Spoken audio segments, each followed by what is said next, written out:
recording. Hi, hello, we're doing. It's so weird to not stare at the computer screen when It's hard, and it's harder than it is when I have two screens right here. Yeah, absolutely. I don't find it difficult at all. Sarah, famously, I have to tell you every time, look into the mic when you speak. I won't do it. Look into the mic when I speak. Look Oh, at it. God damn.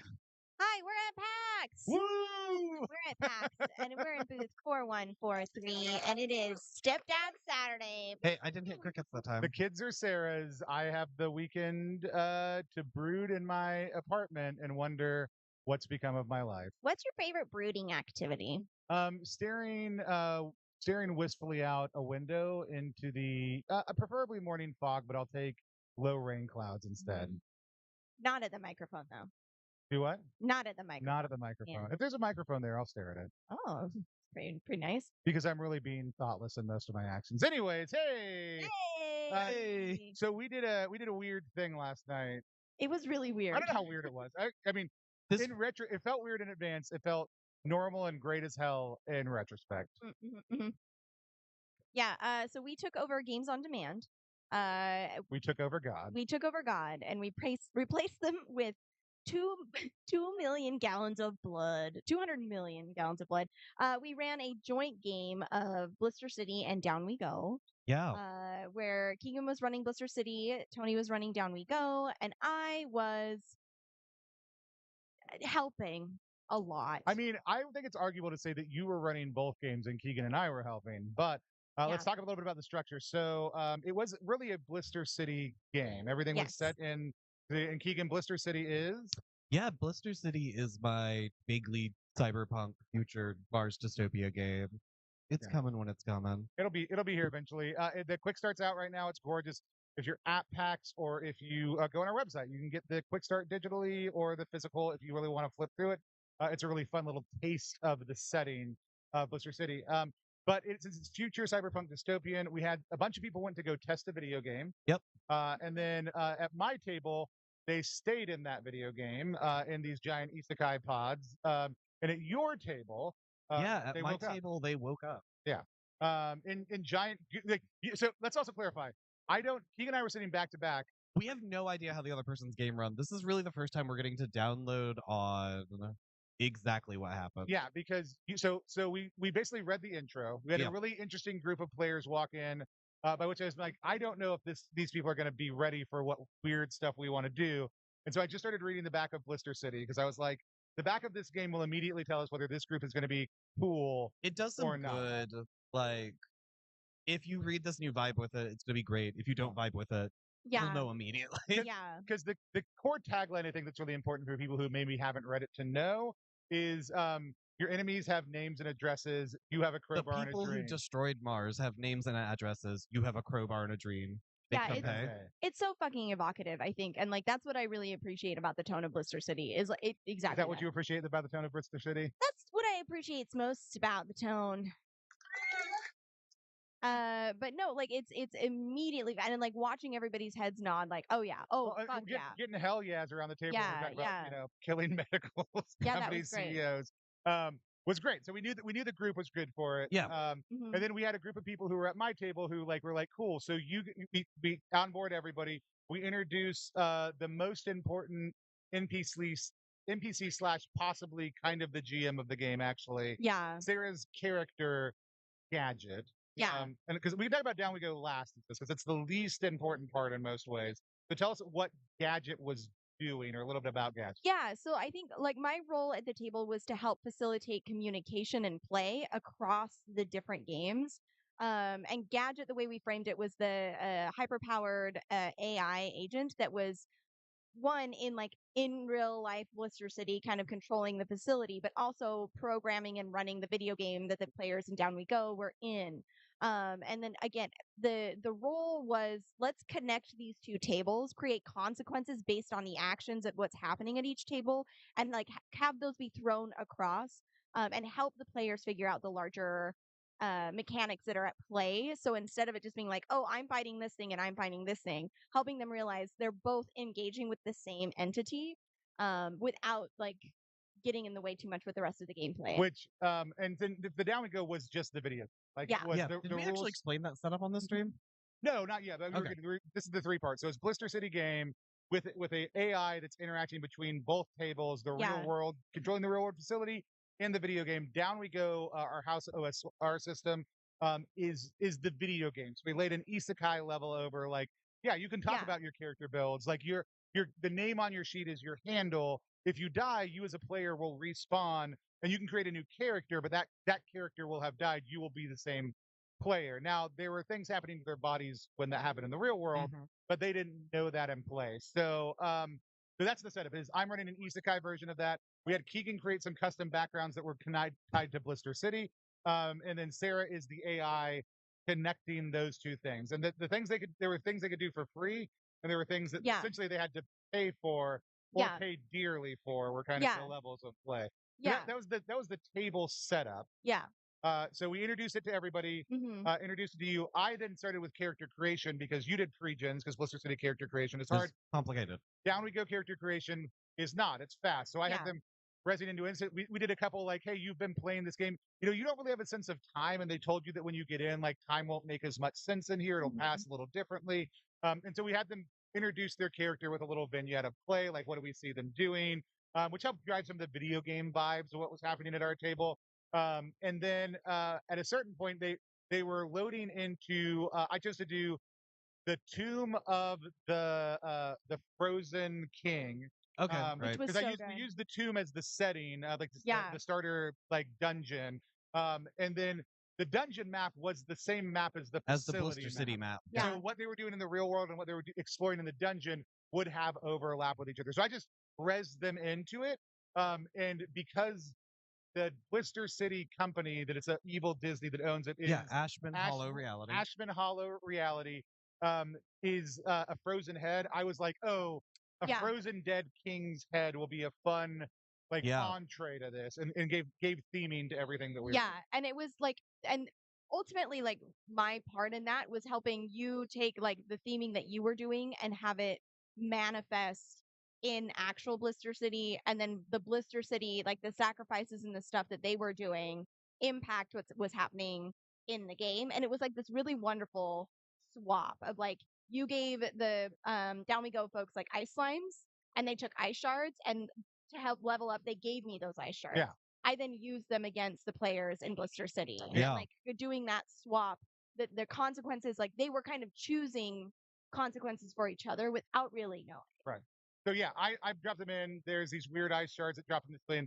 That's the first comment. So it's a little bit in like character introduction, a little bit of like, what have you been doing in this fantasy world that's super immersive? Fight some ice slimes, get some ice shards. Meanwhile, over at the Blister City table. Yeah, so they were conceptually, they were here to test a VR headset that, let them test this video game. So it has them wake up in like a Matrix style pod full of goo, wearing only their, skivvies. And it's them trying to make it out of this facility. It's like, wait, this isn't where you put the VR headset on. You went to like a real normal tech lab for this. You're in a hospital now. Players are immediately like, are we missing organs? Like, no, you're not missing organs. Like, I'm feeling at the back of my head, like, there is a scar there. Something's been done to you. You don't know what. Yeah. And then it's them trying to, like, explore through this lab. I do need to know something, because I know that it was eventually discovered that the slime, the goo, tasted like butterbeer. That was How quickly did Louise get to that? Truly instantly. Luis was like... Louise from 20-Sided Store up in New York. Yeah, he was immediately like, what does the goo taste like? And I put that back, and I said, what is your character's like favorite flavor? And they came up with butterbeer. And I was like, okay, great.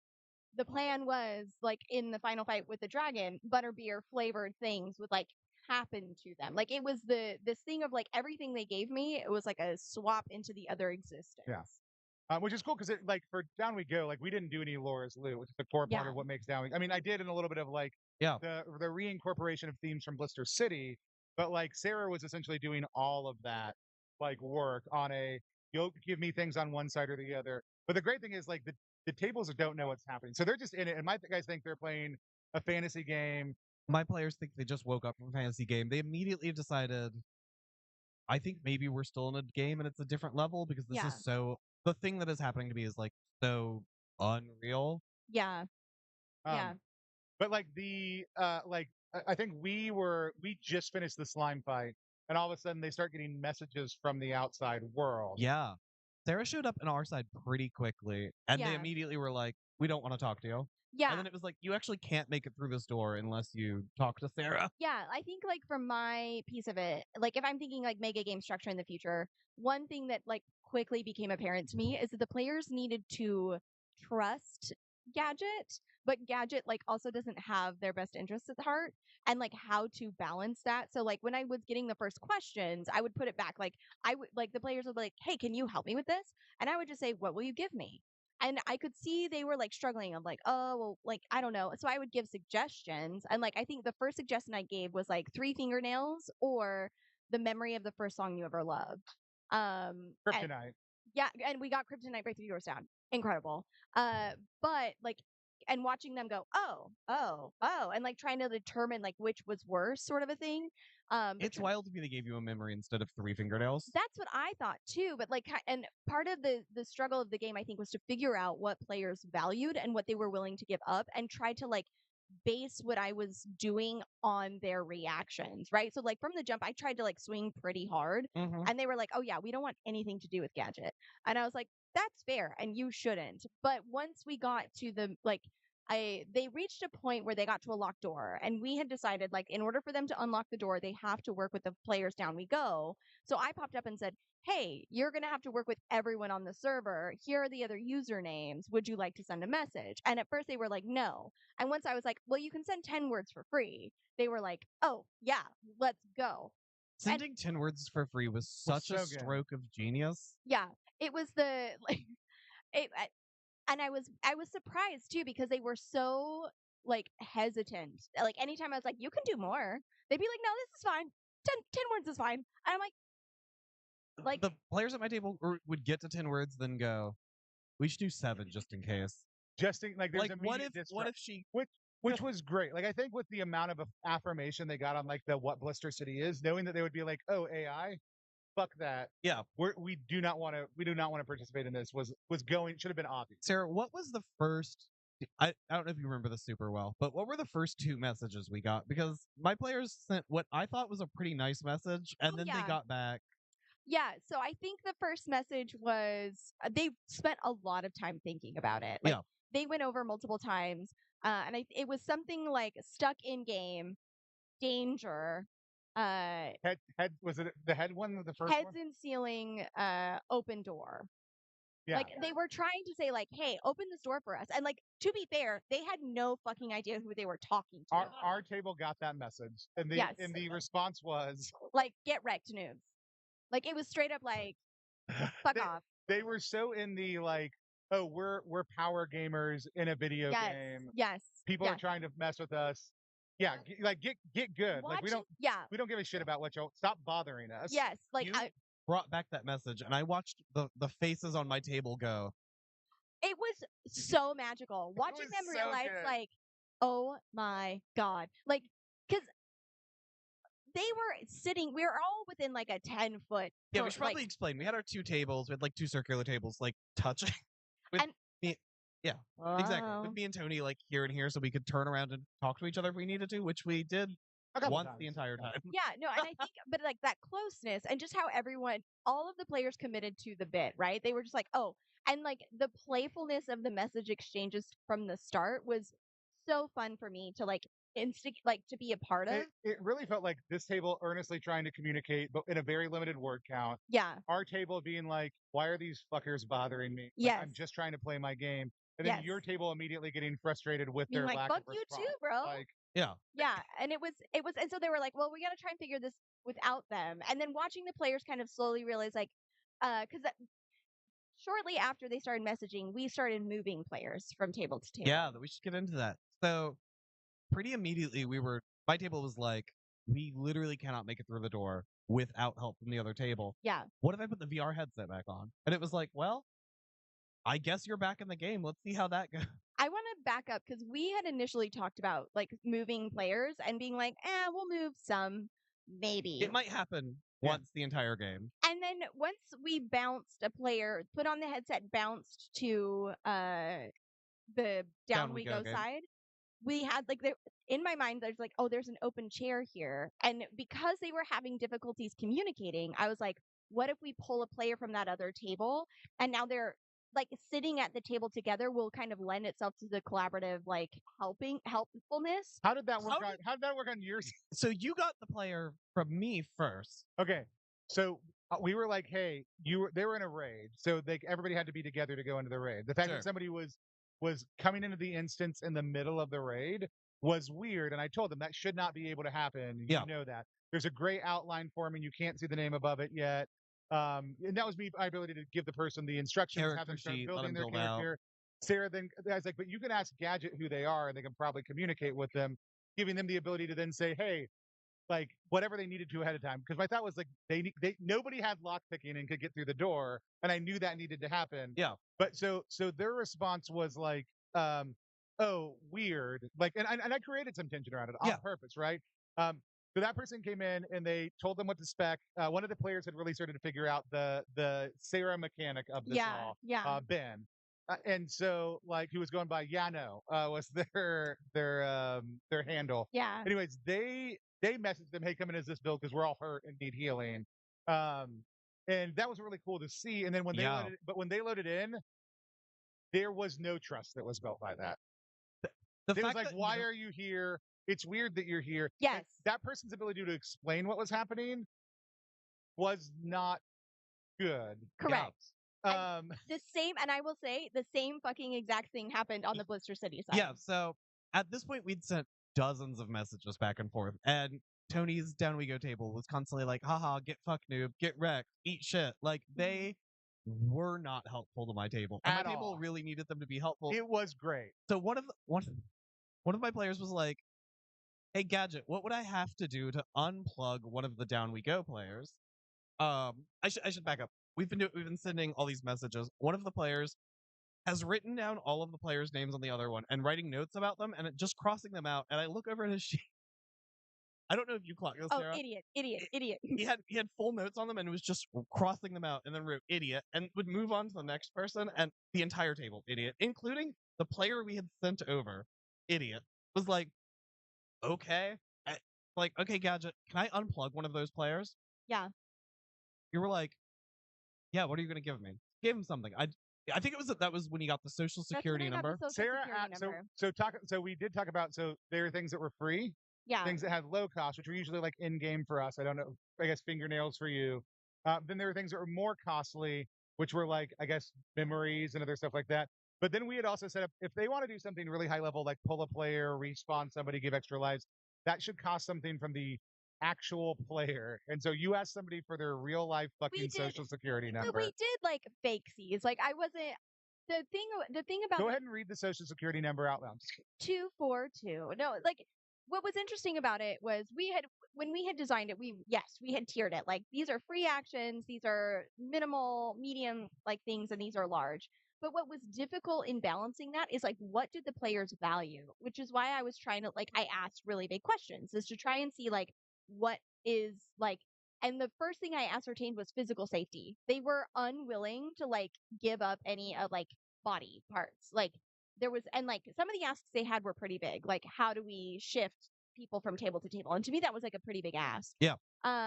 But the things that they were willing to give up and actually engage with me on that would make it fun were the memories, were personal information, were what they were what are you going to do with this? I don't care. Which I have to say, as a cybersecurity professional, is fucking hilarious. Yeah. I think the only physical toll I ever took on a player is I took one of their ears. Yeah. There was a different physical toll you took, but I guess it wasn't actually their body. But we'll get to that in a second, that's because it's about to come up. Yeah. Yeah, so we're I guess we pull one of these idiots over. This one's been the closest to talkative with us.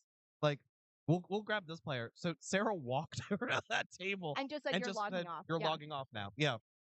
He shows up at my table. My players are we fucking hate this guy. Before he arrived, they were while Sarah was unplugging him, before he arrived, they were we fucking hate this guy.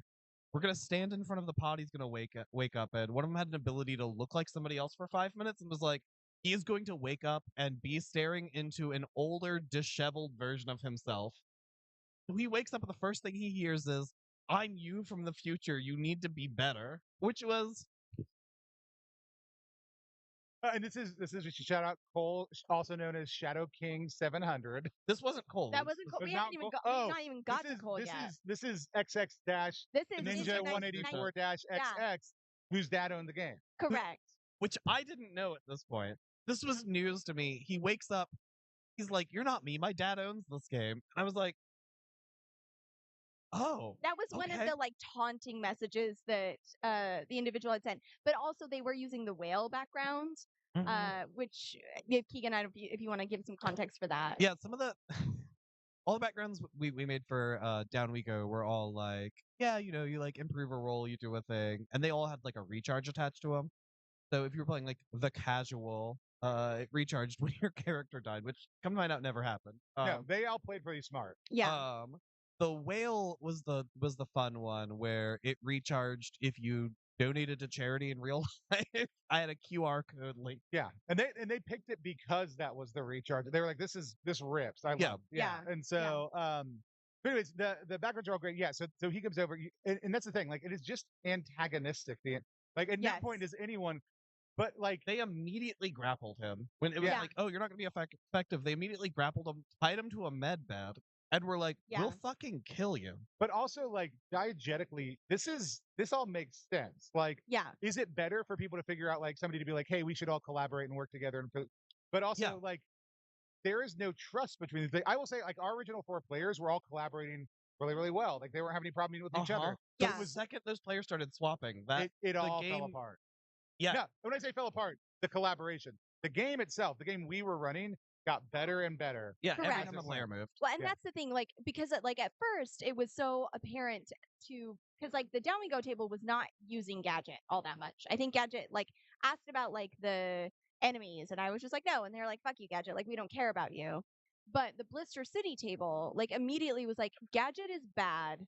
We don't want to interact with Gadget unless we absolutely have to. But we absolutely have to. But we have to. And then once the players started swapping and switching and the trust devolved, from my position, I was like, I have to make Gadget worse now. Like, they no longer trust each other, but they need to hate Gadget as a collective. Like, the enemy of my enemy is my friend kind of a vibe. There was this point about halfway through where all of the players were like, the reason it has been so hostile is because as we pass notes to Gadget's been changing them. And I Yes. noticed you moved at that point to having them handwrite notes, carrying them over. No, I think they chose to do They that because they chose to didn't do trust that. Gadget. Okay. Yes. That's And I funny. think they were trying to like facilitate faster exchanges that Which was weren't great. that weren't disruptive to the table. And as like in my role, I was like, absolutely, yes. Yeah. Like, let's just do this. And they were firing off messages like back and forth and back and forth. I It have was no phenomenal. idea what half of those were. At It- one point, you came and I don't either. unplugged a player and plugged a player into VR, Yes. and we're like, "This one's gone." And I was like, I didn't even know she was talking to you. Yeah. So essentially, what was happening is we had Ben and I can't remember her name, but they started. Skylar, thank you. Ben and Skylar started an exchange because like Ben was like reasonable from the Down We Go. It's like, okay, like, what do you actually need? Like a kind of that like hand offering of like, what is this all about? And Skylar was essentially like, hey, I think we have to open doors simultaneously. Like, will you be willing to try it? And once they did that and it worked, that's when, while that was happening, Kohlrabi messaged Keegan, the gameplay master, of like, it's like a jokey sort of, hey, like this party sucks. Can I get a new one? Like sort of like a haha, kind of following the same tone. And then went to the bathroom and I was like, I've got an open chair at Down We Go. I'm going to swap. Like Cole is going to swap again to kind of build on So that. you bumped Cole by logging in another player. Yes, essentially. Well, yes. they were in the bathroom. Yes, but I did that intentionally because like the way I saw it, I had getting the player over that had been talking to Ben over onto the same table as Ben to like establish that like, oh, we're putting it together kind of like reward of like, yes, you are moving in the right direction. Yes, and it will be easier for you to collaborate together was like so important to kind of driving like the greater narrative and start to like build trust, but also like again, Gadget is erratic. Gadget is doing whatever Gadget wants to do, and like the rest of the players, like, what the fuck is going on? And I am learning something in this moment, which is that was a message from Cole's character, not from Cole. It could have been from Cole, but I took it to like say Cole, and we did ask Cole, and Cole was like, "That is Cole." That was an in character thing, and I was like, "Oh, okay." Like, 'cause they didn't actually expect it to happen. Yeah, I was like, oh, it's a shame he's having a bad time. Yeah, he's welcome to come over Oh here. no, it wasn't a bad time That's thing. so funny. I'm finding out now. That is the Yeah, I think Cole's intention was like I'm messaging like the game master of the other table. And I was like, which would have been Gadget. Like yeah. KeganExe didn't exist in the game. Gadget did. Yeah. So Cole effectively messaged Gadget like, I don't like, I want a better party. And Gadget was like, yo, I've got one. Here you go. So one of the interesting things that starts happening here, though, also as people keep on coming over, the most interesting thing that I saw, knowing everything that was going on the other side, is they would try to communicate. The other players would have no context, and so they would just fall into, well, I guess we're just playing this game then. Yes. And they would go back to just playing That Down was- We Go. That And was it was the the wild most part for me. It was the most interesting, and part of it was like I was just implicitly running the game forward, like Yeah. in the same way that if a table gets Yeah. distracted, you go, okay, cool, like yeah. And anytime they asked about stuff, I would say great, and they would say, oh, I reach up, do I have the scars from my thing? No, you're in the game. They're like, oh, I guess I'm in the game then. Yeah, it was. And it had this weird like there was a non-mechanic for this, but oh, you're in the game for a little bit. You're just gonna stop caring about world, and they immediately would enter into the culture of we're just exploring this dungeon, trying to make it to the end. Yeah, when a player moved really early, I was like, okay, cool. This is going to start moving fast from here. I'm going to have to start. I don't want the game to end too quick. And like, Yeah. there were not enemies on the Blister City side. Like, they were abandoned. They were in a largely abandoned facility. Yeah. So I was like, I'm a little worried that as players start moving, the communication's going to get better. And then it did not get better. No, it didn't. And to like Tony, I'm so glad you brought that up because it was astonishing from my side. I was like, Yeah. oh, I've moved you over here. You can communicate what is happening on the other side. And they were just like, no, I guess I'm just playing the video game now. I think all I care about is playing the video Yeah, game. all my players started sending the guy who moved. They all started sending him messages like, okay, he knows the deal. We're going to ping the door. We'll pay the price. We'll ping the door. I need him to lockpick. Yeah, nothing. And I kept like leaning over and being like, hey, did they ever open that door? And it was like, no. No. So the dual simultaneous unlocking also happened by the only player who never stopped playing the game. Yeah. Like that worked, but it worked only by happenstance of them being like, we have to get past the locked door. I'm lightly trained in this. And like I was like, you fumble the roll to hell. The lockpick breaks off. You know you did not unpick this. The door pops open. And he was like, I don't know what happened. And I was like, yeah, I know. But here's the thing. This sounds insane, and it was. But even checking in with players afterwards, everyone was everyone got it. Yeah. Everyone was on the same page. There was a little bit of the like player, character that player was playing level Yeah. of things. Yeah. But it actually flowed so smoothly for everyone. It sounds so, everything that went on sounds so wild. And it's like, it made sense in the moment in Yeah. a really weird way. There's two things I want to talk about there. One, before we get too far along, is like the consequence balance of the table. Because you mentioned it a little bit of like, you didn't have any enemies on the Blister City side. So we had Blister City and we had Down We Go. And like the vibes and the feelings of those two separate places were very different. One, you have people waking up in a medical facility with the understanding that they've been like experimented on. The other, they're just in a video game, right? And so, like, the consequences of those two things are, like, going to feel different, right? So, for the Blister City side, I was asking for body parts, memories, personal data, like, real stuff. But in the game, I was asking for items that they had, like, that they had received, their weapons, like, something that would impact them in the game. And so, when they said, like, oh, we would like, would you like to level up? And they're like, yes. Every time you offered for people to level up, they did. No one didn't want to level up. Yes, because it was like a different environment. So I'd be like, yeah, you got to give me something. So Cole gave me Stuart, this little mouse. Yeah. That That's was why like, we got attacked by giant rat. Okay. yes, that was like very dear to the character. Yes. And so when Keegan was like, hey, things are going on over here. And so they gave me that. And they also had gotten these ice shards from these ice slimes.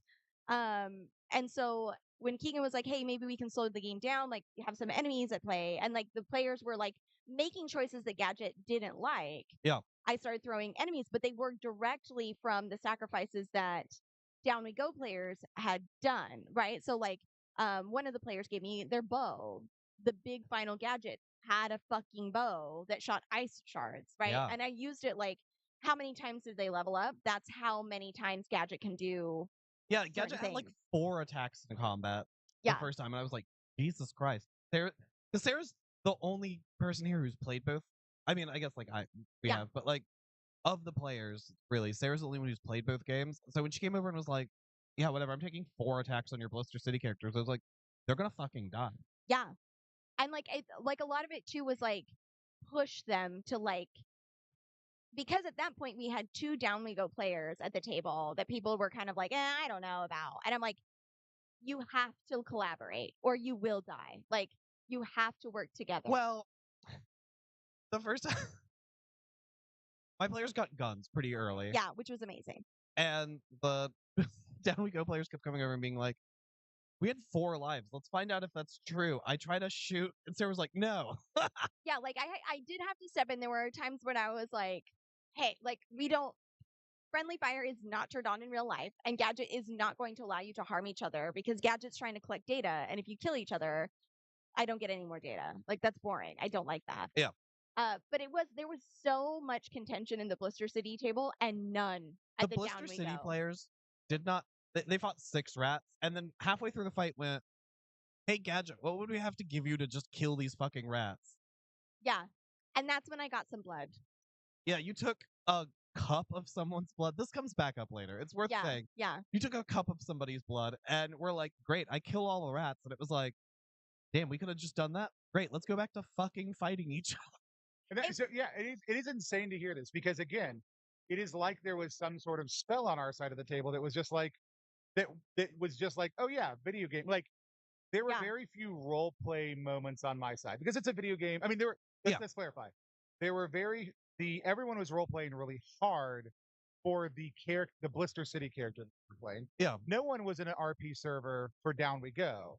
They were all in just like, like, hey, we're just all playing the game, we're doing video game stuff, we are fighting with each other, we're chatting. It was normal. No one was like, I'm going to role play my character. Once we get into room 6, and like we had laid out the map, what was in each room, and I was taking what was in that room and creating a fantasy version of it. So like the surgical facility had undead with a floating head, which is an ash. Yeah, it's Ashman's head. Ashman's head floating in there, like as an incarnation. So like we're pulling on themes from Blister City and everything, but like no one's role playing, but it is like paired up. So it's which was really funny because when they came over, they kept messaging back to the other table like, God, I got to level 2 of this game and everyone here's a fucking role player. Yeah, it was like, that's the thing is I think everybody kind of leaned in. They were still collaborative, but like in a really combative way. And it was very interesting to see how it would play out in Blister City, but not at all in the Down We Go side. And they were, but again, it was so wow because there were numerous times I checked in because people were like, "This feels overwhelming." I'm like, "Hey, I just want to check in, like as the actual player or as your player character, or is that just something your character is saying?" And it was always one of the lower 2 where they're like, "No, I'm having a blast," and I was like, "Yeah, awesome." Yeah, like, and it is a lot. It was a push. Like it was like this is a lot of cognitive load. Yeah, we're here for it, right? Yeah. So it was really good, but it needed those guardrails also of sometimes saying like, hey, but you being able to do it diegetically, I think felt really good. And then being able to just kind of have those check-ins too. The big thing though was at one point one of the players who got sent back over, it wasn't Gorbel Thorpe. It was the first one that got sent over. Darklighter. So when we got to a room that was a testing facility, which I envisioned as like a lot of computer banks, I was like, it's a shrine of it to information. Cool. Like, 'cause also you're like your character is accumulating data. I'm like, Yeah. this is great. This is like the in-game embodiment of you as a deific like creature. So I was like, it's these wired like ropes and knots that look like, and you can see energy like flowing through it. Mhm. And the guy goes, I get down on my knees and I hold out my alms bowl, which they had written on their character sheet as an item. And I was like, excellent. I said, hey, I want to check in. Is there a thing you're looking for here? Or are you just open to whatever happens? They said, I'm open to whatever happens. I was like, cool. I'm going to have you make a roll because I love this as a story game moment. But in a video, like there's nothing programmed for this. So I want to see what kind of response you get. They rolled a 19. Like, so amazing. like great high roll. And I'm like, cool. I want to reward this. I'll come back. Went and did some other, like everybody else is doing video game. They're just kneeling and praying in front of a shrine to you. And I was like, cool. Suddenly what looks like pure blue, like liquid energy starts pouring out.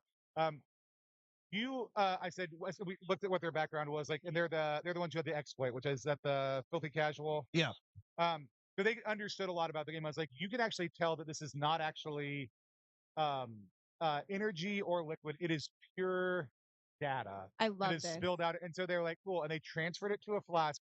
And so now they have a flask of pure data that they're Yeah, walking that was around so good. there, which comes back later huge. Yeah. But it was the only moment of like, I'm going to do role playing in the video game of Down We Go that had happened. And I was like, I really want to give you something. Yeah. Yeah. Because that's such a Also, I great think moment. the only player from your table who didn't end up at my table at any point.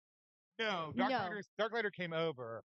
Turbo Ninja Ninja. 7, who was sitting right next to me, never came over. That's Here's the other thing about Turbo Ninja 7 that I will say. If we're ready, because I want to move us into. There's other video gamey stuff that happens on my side. Y'all fight Sarah and escape at some point before we get to my endpoint. So let's talk about let's talk about. And then let's talk about how my side of the table is. So there were like. The fun thing on my side is like they were just like lightly locked doors mostly. It was like mostly like, hey, come to Sarah. They could have just basically walked to a door and been like, here's my memory, here's my memory, here's my memory, here's my memory, here's Sarah. They made a whole game out of just fucking fighting each other the whole time. Yes. Which was crazy. And we finally get to Sarah, and it's like, so they had to go through what was labeled an escape room on your end, which was a like immersive down we go experience is what it was designed to be. So it was like, yeah, you walk down this hallway and there's a point where it stops being a hallway and it looks like you are back in the video game. You are still wearing the clothes. You still have the scar on the back of your head. Like you are aware this is a thing that is happening in real life. It looks just like the video game. It's like you're at like a crazy Disney experience is what this is supposed to be. And they're like wandering through. They see like a castle in the distance and they're like, oh yeah, we go to the castle, I guess. Like, okay, yeah, you head to the castle. They go to slide the door open, and they finally meet Gadget face to face. Yeah. Who like at this point, because we had done so much on the Blister stage, there had been so much like conflict with the players and whatnot, and the way that Gadget had flavored it of trying to kind of push them through the facility was that we were playing a game and that we were all having fun, and we like everything that we were doing was for fun to make the perfect game and all of this stuff. So they get to the end facility. It's a room, and I'm trying to like flavor it because we had also established that the facility had paneled ceilings, and they had gone up and seen a bunch of heads in the paneled ceiling. And Gadget's whole thing is it's like, okay, great. Now you're here. I'm going to harvest your data, and we're going to play this game forever. But I'm like this classic fun. And like this horrific creature that like came down out of the ceiling because what we had talked about and we had hoped for is that both tables would kind of get to that final encounter at the same time, and that Gadget would be kind of split between these two fights. That did the Down We Go team was trying to 100% that dungeon. Yeah, they wanted to unlock that achievement. 100%. So I had to change. I was like, no, Gadget is dedicated at here, and Gadget's going to try and fuck these guys up. And I'm looking at the list of things that I have to like use against them. And I'm like, okay, so the floor, I'm going to flood this room. Like at some point, this is going to be a closed chamber. I'm going to flood this room again. Cause like a lot of it, like physical safety is the thing that they prioritize the most. I have to threaten them with that as much as possible. Cause that's the only thing that they like wouldn't have given me. If they had given me more like body parts or like physical harm, it would have been more mental. But like no, like these characters value their limbs. Yeah, you went so hard at my players. When you dropped that ice, you downed a player and crit and almost one shot, which is like a thing that's happened. No one has ever killed a player character in Blister City. I think like, and maybe this is like my perspective is like playing a game. It was hard in my position of like to know specifically the mechanics, and I was relying so heavily on both of you to kind of like balance and help make it feel good. I'm like, this is what I would like to do, and like I trust you to tell me if it's reasonable or not. And I watched you be like, at one point you were like, Jesus Christ, Sarah. And I was like, what? You were like, I'm taking 4 AoE attacks that hit every single person in this room. And I was like, we're starting off big. Okay, yeah. And from there we kind of they were still big swings, but we backed up a little bit. So like because realistically they're like, yeah, we're gonna keep shooting them, but we were still seeing some like conflict within the players as well. Yeah, they kept trying to shoot each other instead of you for a period. But I leaned into it because 2 of them had the mod that the AI could possess, and I was like, fine, like you all want to fight each other, go for it. Gadget is making you fight each other now. And then it became like, oh no, like let's Again, the enemy of my enemy is my friend mentality slowly kicked in. Is this when you turned to our table and said you don't want to talk to them anymore? They're being mean. They're being mean. Yeah, it was the idea was Gadget came to complain to the Down We Go players. because they were like, "Hey, we want to send a message," and Gadget was like, "No." Like In the middle of the fight, someone spent their entire action on my side being like, I stopped shooting. I tell Gadget, I want to send a message to the other players. And you went, no, you're talking too much. that's your turn. And I was like, damn. Yeah, like you've been talking too much. Like, no thanks. And I think like that was the thing is like make Gadget more as monstrous as possible in this final moment that like this is the thing that you care about, or at least is reasonable to care about, right? Because player agency is a huge thing. If they don't actually fucking care, that's fine. But like that's kind of what we were gunning for, right? And then so they would take their like rounds of attack. So the first time it was the ice arrows with how many times they'd leveled up.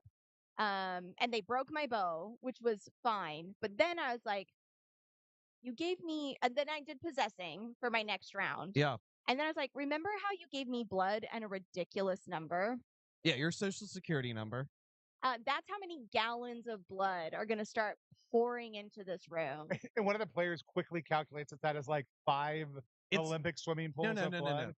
It's like 25. It was like 300. Yeah, I think it was 250 Olympic-sized pools full of blood start pouring into the room. One of my favorite responses was from the Down We Go table, and they like heard the number and they went, "That's Lake Erie."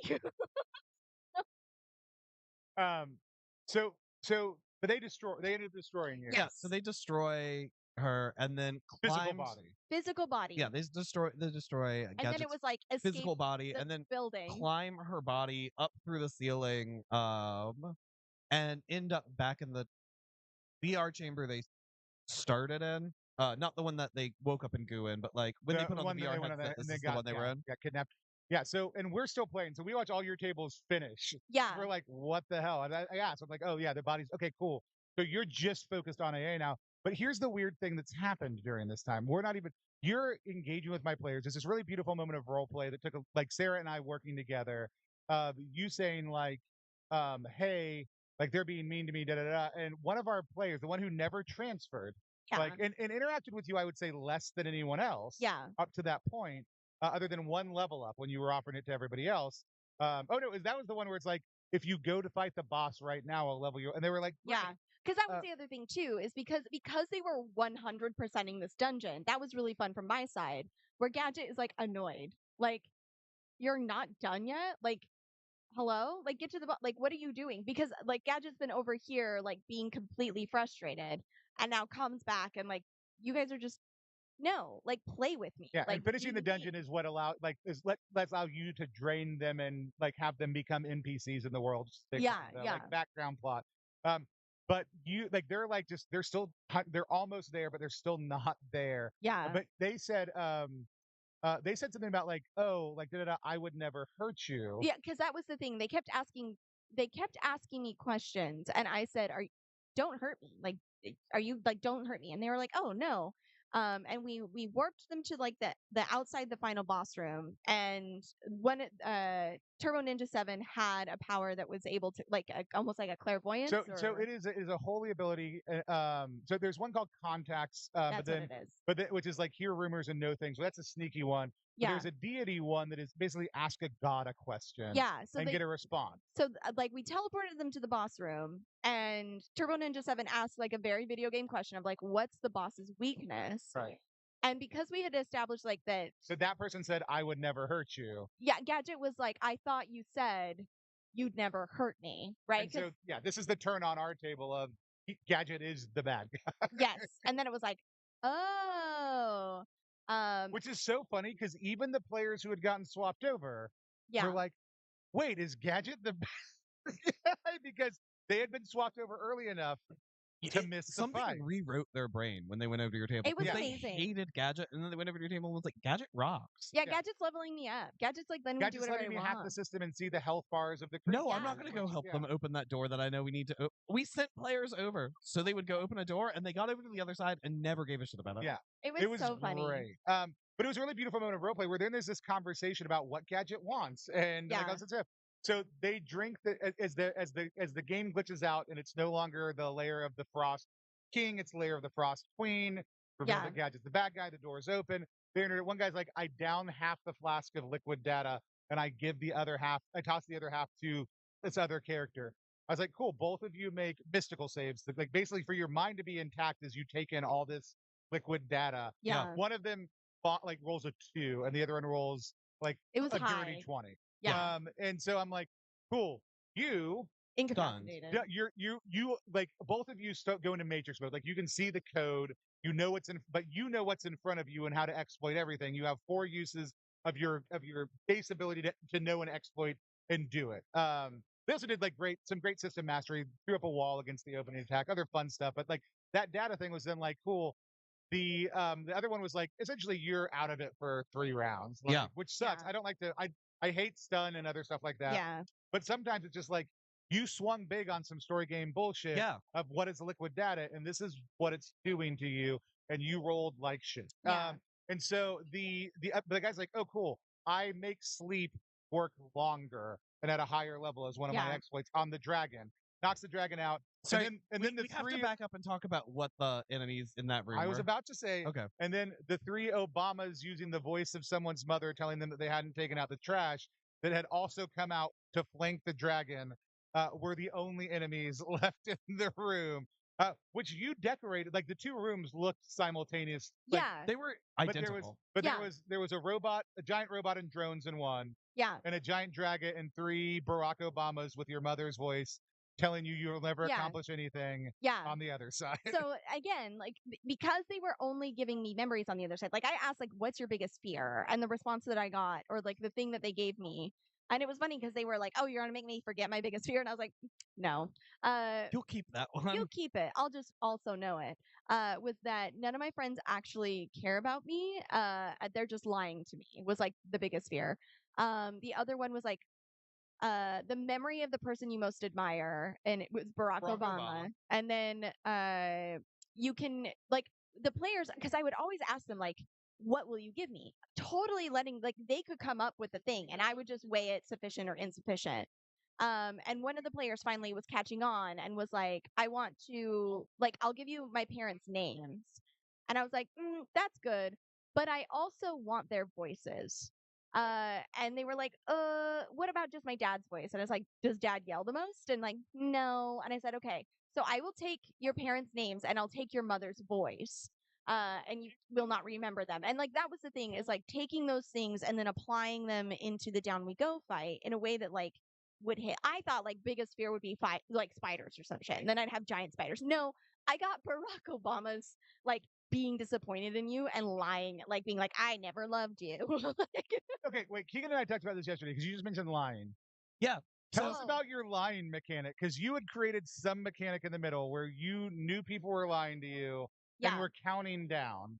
Yeah. So, like, a lot of this was very spur of the moment. Like, I'm just running with this. And I want to point out, and I was going to talk when it kind of wrapped up, of like, I think the reason this was so successful is the trust between the 3 of us. Oh, yeah. Like, you were doing this for a reason, and like, we're just leaning in. But essentially, I had melted Nalgene on the Blister City side, who was being a bit of a name. What a name. Was being a bit of a stinker to Gadget and like trying to kind of like pull one over. And my thought was like, no, this is an all knowing AI that's directly integrated with your brain. Like, you can try to lie. And again, like, so because I was like, what would you give me? And they would be like, oh, I'm going to lie and say that my parents' names or whatever, right? Like, I'm going to try and work my way. This isn't going I'm to going to give you a fake social security number. Yeah, this isn't going to be a real sacrifice. And so I said, and I picked a number at random. I said, okay, 4. 4. You have 4 lies that you can tell me. And like, And that was one of them. and like, yeah, like you've told me a lie. Like, I have 3 left. You have 3 left. And it was like on both sides of the table. Yeah, so it was one countdown for both. Yes. Do you know what would have happened if you had gotten to 0? I think Gadget would have like flipped out. Like I think that there would have been physical harm to the characters. Like it would be like in my mind, the way I personified it was like a parent counting to 3. Yeah. Like clean up your room or like sort of a thing. Yeah, I heard it. I didn't know it was happening on the other side, and Keegan and I were both like, "Oh, you do." last night. And again, like it was one of those things where like you can intentionally continue to lie to this being. Yeah, we'll That's see what totally happens. fine. Well, but we'll Fuck see what around, find happens. out. But I don't. And again, like it was that because it started. They started immediately in the game, and I was like, I need them to be reliant on Gadget in order for the communication piece to work. So they can't immediately hate me. There needs to be some level of like, well, but I can't go too hard. If they had lied and I had immediately like slapped the hand or in some way, they wouldn't have used Gadget ever again. So and again, this ominous sort of like, you have 3 lives left, or 3 lies, like, and immediately everybody went, oh, like lies became this like resource that they needed. They didn't know what they were going to do with them, but it Yep. was really funny to watch their response. We And like lied about our social security number, and then you were like, I demand a physical Which you price for this always one. should. You should always lie always if lie somebody about your asks for social security number when you're dealing with AI. Yes. You were like, yeah, I want a physical price this time. Give me your ear. And he was like, I'm gonna use my disguise to look like somebody else and say, yeah, I'll give you my ear. And you were like, that was a fucking lie. I That was a like, lie. Like you were intentionally, you're trying to, and like I think the reason that worked so well is because I was a person listening at the table and knew. Yeah. And it kind of gave that sense of like it's not some like NPC that the GM is running. Like, no, I am a separate entity that is observing you. Like, no. And It I also doesn't feel like the GM just being shitty and being like, I'm correct. omnipresent and know what's going on. Correct. Also, theoretically, they could have those conversations when you are otherwise engaged, when your happened. bandwidth is low or other stuff like It that. happened a few times on my side of the table. Was they'd be like, Gadget, and I'd be like, Gadget's loading because Gadget was talking at your table, and they'd be like, we have a second. And I didn't tell you this at the time because I was like, I think it's fun. That's great.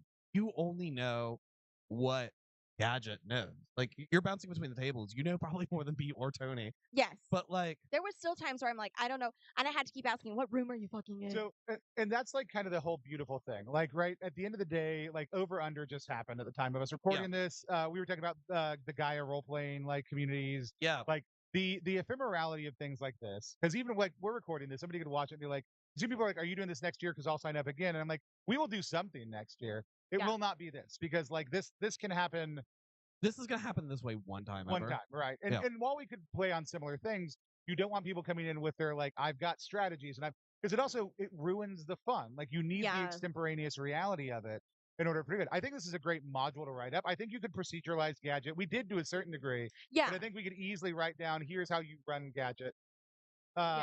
And I think what Keegan and I did was very easy. Somebody was like, "Well, it's because y'all are great GM, like 3 great GMs," and I was like, I think what you said, honestly, like, oh, it's because we play games together all the time. True. Like we are all amazing and handsome and beautiful people. Yeah. And good GMs. But the reality is like that culture of trust, the fact that we know each other's play styles, really made this very easy to do with light planning that could easily go back and be documented, written down, and put into it. So whether it's for Blister City, there's a Through the Void adventure that JP Kubert and I have in draft as a similar premise. Because it could be both. Like there's a lot of things that we could do with this, and it could run at a home table really easily with 3 people's complicity. But yeah, it's like next year we will do a new and different thing. Oh, for sure. Because we don't want you to come in and be like, oh, like the gadget type thing may not be malicious at all. It may just be a way we're helping facilitate play. Yeah. It might be something else entirely. Like we will figure that out. But like I really loved everything about it. And I love that like on the Down We Go side, after they were just kind of video gaming their way through, that the end was very non-violent story game. We put the dragon to sleep. We put the Abramus to sleep. You can see the exit code. We're going to log out. And this great tender moment between Gadget and the one player at the Down We Go table that never moved, Turbo Ninja 7. Shout out to Turbo Ninja 7. Shout out. Turbo Ninja 7, because there were multiple ninjas. There were so many fucking ninjas. Like this intimate conversation about, oh, you're right, I did say I'd never hurt you. Y'all talking about essentially like, I will be lonely if we don't have people. Yeah, don't you want to stay, be a shopkeeper? Look at all the outfits you can wear. And it was malicious the entire time. Yeah. But it was still like a moment of, I don't actually want this entity to feel alone and be isolated. So I will come play this game again more, which is fucking wild. Yeah. Like, I don't know what I was doing to those people, but their willingness to just log back into that game repeatedly, crazy to me. Insane. I loved it though. Like, and again, like I think one of my favorite bits was the Blister City table wrapped up, right? They escaped out of the facility. like they got it, and then they're like, but what happens to the other table? There was also right at the end of my game a thing where they're like, well, shit. I mean, like everyone would go watch your table, but like before they did that, they were like, should we go back and rescue the other players? And they were like, no, if they drown in 500 million gallons of blood, I'm fine with that. I do need to know how their game Yeah, Yeah, like, the we're players like, are like, we want to know what happens. and that to me was like, oh hell yeah, like this is fun. And again, watching them light up as they realize like all the memories and stuff that they did like had a cost. Like Kryptonite being the boss music, like was so, and like just watching them go, holy shit, was very rewarding. And being able to put like a nice little bow on all of it was really great. But Yeah, this was yeah, fun. it was a lot of We'll fun. do it again next year. And Different game probably. And again, I think like if I were someone that was like, okay, I want to run a game like this. Oh yeah, what would you do different if we did this again?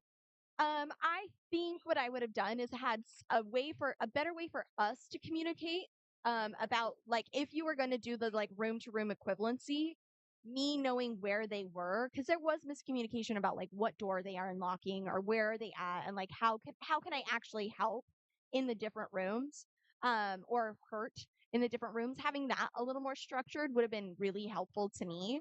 And like I think, and like I don't want to be like, don't try new things. Absolutely try new things.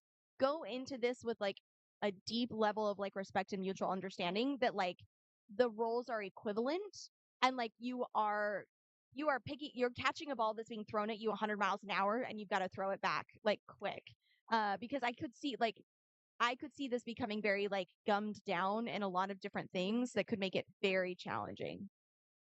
Yeah. I wouldn't do anything different. I thought it was great. No, I think we talked about a map thing afterwards. Yeah. Like, I think that Yeah, I tracking think- is good. But I mean, like, overwhelmingly, my table was really easy. I probably would have outlined a few more ideas for like how I was doing some of the down we go stuff and some of the isekai-ish elements. Yeah. Those were all pretty easy for me to riff on the fly, but I would have thought a little bit more about that. And I would have loved to have a little bit more player UX. So if we had more time to create a custom character sheet that gave the players a little bit more information, and then being able to put like the Blister City on one side and Yes, just like a down quick we go on flip. the other, Yeah. where they could have flipped it. But it was also really nice. Like we had the tomb map on the back because that's what the Yeah. one-page version of Down We Go has a dungeon on it, and that's what we were using. So it was actually worked as a great heads-up display in game for them. But having that up and Yeah. marking on the map where Yeah. you and each other could see where people were at. The would have been players on good. my side never discovered that map was the same map. Yeah. That's hilarious because some of them came over from my table and They- already knew that. They never. So there's also a magic spell at your table where people got dumb as hell. Yeah. They Just I don't immediately think they belligerent. realized. I did not say I'm basing it on the same map. Oh, I didn't tell them either. Like they didn't. There was no. Yeah. So I mean, I didn't. They knew that with the mapping game. There's no reason for them to assume that was the But facility outside. Here's my thing. The Down We Go people took their sheet over to the Blister City, and like there was a map. Like Yeah. that's what was astonishing to me. Is like, and like yeah, like there was a map. Like No, I think I would have done more prep, but like yeah. And Yeah. again, like if for my part, I wouldn't have done that much more prep. no, I because think you responding not doing to- prep was to good actually. what the players valued is what made it work. Yeah, I would codify what you did this time Yeah. for the future to make it consistent. That Yeah. was most of it. I would streamline mostly user experience, like just Yeah. giving players the tools. Nothing was hard. It was easy to explain. Players were helping other players onboard their characters. I was like, you can't tell them what to pick unless you talk through Gadget, but you can help them make sure their character sheet is right for sure. Yeah. But no, it was great. I would love to. I can't wait to do another something similar again. Keegan and I talked a little bit about another Blister City thing for next year that would be 4 tables. This was barely a mega game. This was more of a meta game. Yeah. But getting a true like 4 table game going would be wild. Also. Yeah. I have thoughts, but we'll chat about them later. I think this is great though. We should probably sign off. Yeah. This has been going all minute. Yeah. This was a 2-hour game, and we talked about it for an hour. Yeah. I loved Is it. it only was 2 great. hours? It was No, it was 3. I think and mine a was half. closer to 3. okay. I think. Oh wow. Okay. I think Yeah. it started an hour after. It started an hour before I was thinking. Oh, gotcha. Yeah, Is what happened. Okay. All right. Awesome. Well, thanks everybody. We're at PAX. If you see this, come see us. We're gonna be here tomorrow. and it's gonna be great. But otherwise, good luck, Godspeed, enjoy your pizza, and we'll catch you on the next one. Bye, everyone. Okay, bye.